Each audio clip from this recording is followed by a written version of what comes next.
Hi. S friends, நிறைய பேர் block chain தான் என்ன அப்படின்றது நிறைய பேர் டவுட் எங்கிட்ட கேட்டிருந்தீங்க.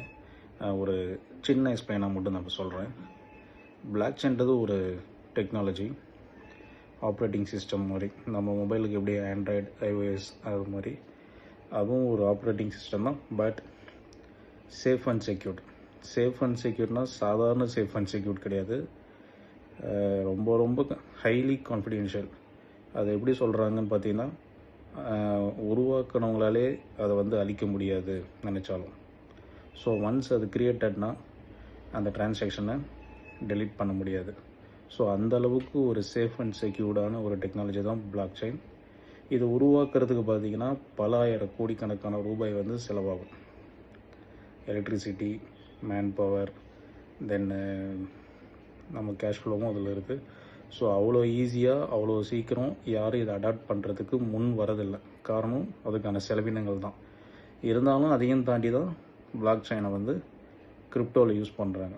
ஸோ ஒரு கிரிப்டோவோட பேக் போனே பார்த்தீங்கன்னா பிளாக் செயின் டெக்னாலஜி தான். ஸோ அந்த பிளாக்ஸோட ஷேர்ஸ் தான் கிரிப்டோவோட வேல்யூயும் இன்க்ரீஸ் பண்ணுறதுலையும் ஒரு பங்கு வகிக்குது.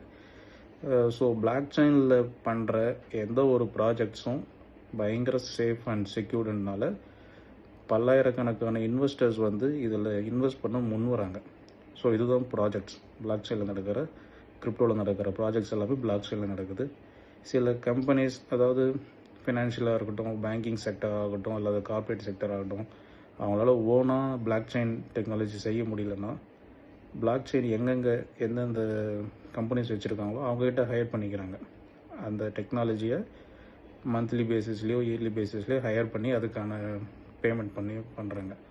ஸோ கிரிப்டோ இது மூலிமாவும் ஒரு டெவலப்மெண்ட் ஆகிட்டுருக்கு. ஸோ அதை தான் இப்போ கவர்மெண்ட்ஸ் அடாப்ட் பண்ண ஆரம்பிச்சிட்டாங்க, இந்தியன் கவர்மெண்ட்ஸும். ஆக்சுவலி இது 4-5 இயர்ஸ் முன்னாடியே இதுக்கான ப்ராசஸ் நடந்துகிட்டு இருந்தது. பட் இப்போ அது கம்ப்ளீட்டாக முடிஞ்சிருக்கு. ஆக்சுவலாக இப்போ நான் முன்னாடி உங்களுக்கு ஒரு நியூஸ் போட்டிருப்பேன். ஆந்திரா கவர்மெண்ட் நில பத்திரப்பதிவில் பிளாக் செயினை அடாப்ட் பண்ணியிருக்காங்கன்றது. இது ஆக்சுவலாக ஒய்எஸ்ஆர் ஜெகன்மோகன் பீரியட்லேயே இது ப்ராசஸில் இருந்தது. பட் அது கம்ப்ளீட் பண்ண முடியல. இப்போ ஒரு சந்திரபாபு நாயுடு சார் அதை முடிச்சிருக்காரு.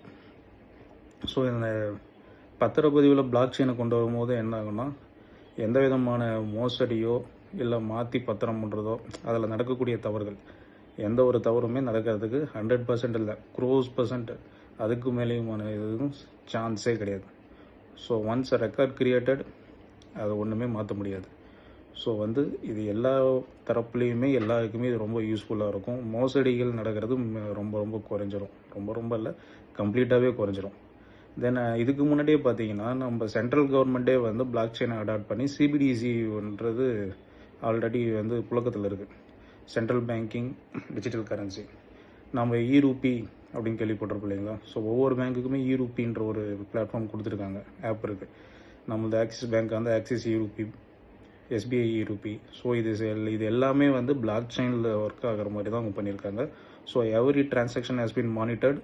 நாம் யாருக்கு என்ன பணம் அனுப்புகிறோமோ அந்த பணத்தோட சீரியல் நம்பரோட மானிட்டர் ஆகும். நம்ம யூபிஐல ஜஸ்ட்டு அமௌண்ட்டை டைப் பண்ணி அனுப்பிச்சிடுவோம். அது நம்பர்ஸாக நியூமரிக்காக போகும்.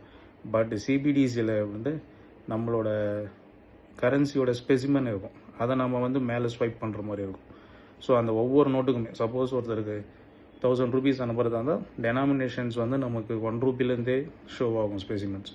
1 rupee, 2 rupee, 5 rupee, 10 rupee, 20 rupee, 50, 100, 200. Then நம்மளோட last value, highest value 500 note. So 1000 நம்மளோட சாய்ஸ். 100, 5, 500 ரூபி 1, அந்த மாதிரி டெனாமினேஷனில் ஒவ்வொரு நோட்டையும் மேலே இப்படி ஸ்வைப் பண்ணோம்னா அவங்களோட அக்கௌண்ட்டில் ஏறும். அந்த ஒவ்வொரு நோட்டுக்கும் ஒவ்வொரு சீரியல் நம்பர் அங்கே மானிட்டர் ஆகும். ஸோ இது எல்லாமே யூஸ் பண்ணுறது பிளாக் செயின் தான். ஸோ பிளாக் செயின் பற்றி இன்னும் விவரமாக நிறையா சொல்லலாம். ஜஸ்ட்டு 1 லைனில் சொல்லும் போது எந்த ஒரு தப்பான டிரான்சாக்ஷனும் அடுத்த டிரான்சாக்ஷனை போகாமல் தடுத்துரும். ஏன்னா இது கனெக்டட் வேர்ல்டு வைடு இருக்கிற மில்லியன்ஸ் ஆஃப் கம்ப்யூட்டரில் இந்த நெட்வொர்க் கனெக்ட் பண்ணியிருக்காங்க பிளாக் செயினில் பண்ணும்போது. ஸோ ஒரு டிரான்சாக்ஷன் மாறி போகும்போது பிளாக்காக ட்ரான்ஸ்ஃபர் ஆகிட்டு இருக்கும். ஸோ ஒரு இடத்துல கரெக்டாக இருந்து அடுத்த பிளாக்குக்கு போகும்போது அது தப்பான ஒரு மெசேஜ் கொடுத்து அடுத்த பிளாக்குக்கு அனுப்புதுன்னா அந்த பிளாக் அதை சென்ட் பண்ணாது, அப்படியே தடுத்துடும், பிளாக் பண்ணிவிடுவாங்க. ஸோ அது டிரான்சாக்ஷன்ஸ் நமக்கு வந்து சேஃப் அண்ட் செக்யூர்டாக இருக்கும். ஸோ இதை பற்றி இன்னும் நான் விளக்கமாக வேறு ஒரு வீடியோவில் சொல்கிறேன். ஸோ பிளாக் செயினுக்கான எக்ஸ்ப்ளனேஷன் ஜஸ்ட் இப்போதைக்கு நான் உங்களுக்கு சிம்பிளாக சொல்லியிருக்கேன். இவ்வளோ தான். தேங்க்யூ.